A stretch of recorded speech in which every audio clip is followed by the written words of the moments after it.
Team, we need to pivot. Efficiency is the new currency. Why are we running a gluten allergen test when we have a multiple tree nut allergen kit? It tests 5 allergens. 5 is more than 1. It's basic math.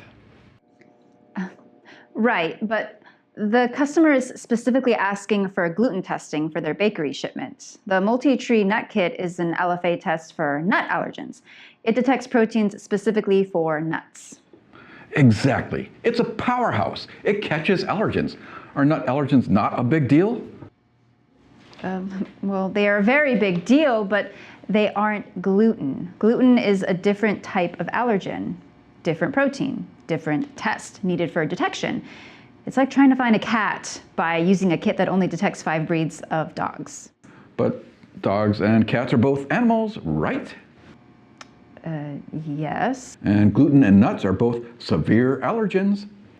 Technically, yes. And aren't you the LFA expert? Well, yes. So if the kit detects multi-nut allergens and gluten is an allergen, it'll find it. Save time and money and use the multi-nut kit. Streamline it. That's not how antibodies work. The LFA is looking for specific antigens for gluten. If I put a gluten sample on a multi-tree nut strip, the test will produce a negative result. Not because the sample is free of gluten, but because the test is literally blind to it. Could we make the strip turn purple? Purple is a very trustworthy color for our Q3 branding. The color is a chemical reaction, not a design choice. Look, I'm not the scientist here. You are.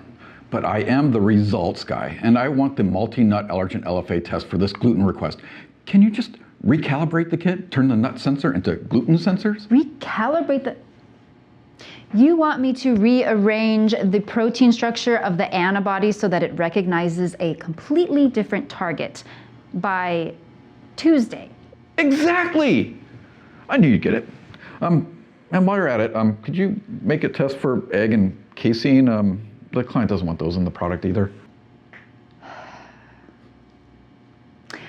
Sure, I'll go get my magic wand. I keep it right next to my microscope. Great, great energy. See, this is why we have experts.